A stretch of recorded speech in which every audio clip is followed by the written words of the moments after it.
بچہ جب ناظرہ پڑھ لیتا ہے اس کے ناظرہ پڑھنے کے صدقے اللہ باپ کے سارے گناہ معاف فرما دیتا ہے۔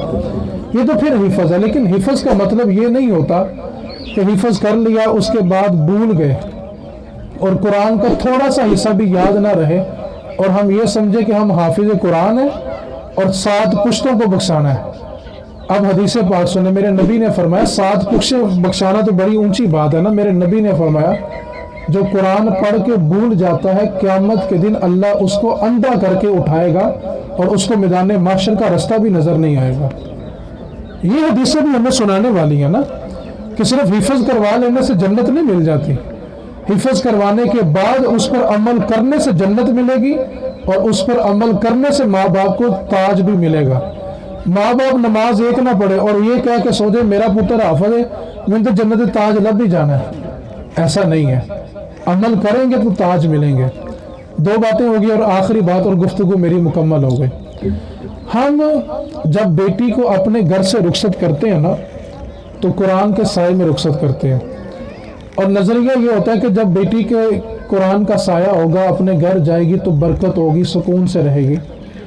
ایک بات کو یاد رکھیں، قرآن کا سایہ ہو تو اتنی برکتیں ہیں، وہ قرآن سینے کے اندر ہو تو کتنی برکتیں ہوں گی۔ ہم نسلوں کو نہ سایہ دیتے ہیں، اس کی تعلیم نہیں دیتے۔ بہت سارے باپ ایسے ہوتے ہیں جب وہ دنیا سے جاتے ہیں نا تو اللہ تعالیٰ نے 3-4 بیٹے جوان دیے ہوتے ہیں، لیکن وہ جوان بیٹے باپ کے سر پہ کھڑے ہو کے نا کسی کو ٹیلی فون کرتے ہیں، یار آ کر میرے باپ کو غسل تو دے دو۔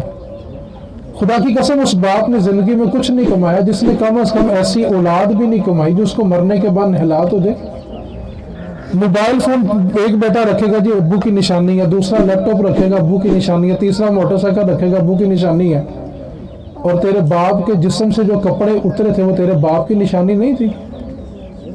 کہتے ہیں صدقہ کر دو جی، کفن کا کپڑا بچ گیا صدقہ کر دو، جس صابن سے باپ کو نہلایا صدقہ کر دو۔ میں بس اپنی گفتگو مکمل کر رہا ہوں کہ حافظ قرآن ہونا بہت بڑی بات ہے، لیکن فائدہ تب ہوتا ہے جب بندہ اس پر عمل کرے۔ ماں باپ بھی تب بخشے جائیں گے جب وہ عمل کریں گے۔ خالی حفظ کروا لینے سے جنتیں نہیں مل جاتی، جنت چاہیے تو پہلے بندے کو با عمل ہونا پڑتا ہے۔ اس واسطے اپنے بچوں کو حافظ تو بنائیں، لیکن کم از کم ان کو عالم دین ضرور بنائیں، کم از کم اس کو پتہ تو ہو جو میں قرآن پڑھ رہا ہوں وہ قرآن کہتا کیا ہے۔ ہم نے قرآن صرف اتنا رکھا ہوا کہ جب کسی بڈھے کی روح نہ نکل رہی ہو تو اس کے سرانے قرآن پڑھ لو، کوئی مر گیا تو اصالہ ثواب کے لیے قرآن پڑھ لو، پھر کوئی فاتحہ آ گئی تو اصالہ ثواب کے لیے قرآن پڑھ لو۔ علامہ اقبال نے ایسے لوگوں کے لیے بڑا خوبصورت جملہ بولا تھا۔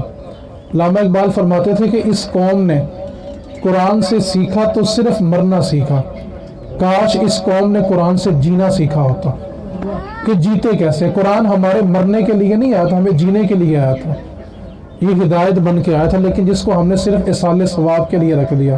کام نہیں چاہ رہا تو تعویذ بنا کے گلے میں رکھ لو، بیمار ہو گیا تو تعویذ ڈال کے گلے میں پہن لو، ٹھیک ہے اس کا انکار نہیں ہے، لیکن قرآن اس مقصد کے لیے نہیں آیا تھا، قرآن ہدایت کے لیے آیا تھا۔ تعویذ پہنے کاروبار کی جگہ قرآن رکھیں، دین منع نہیں کرتا، لیکن جو قرآن کا مقصد ہے وہ ہدایت ہے۔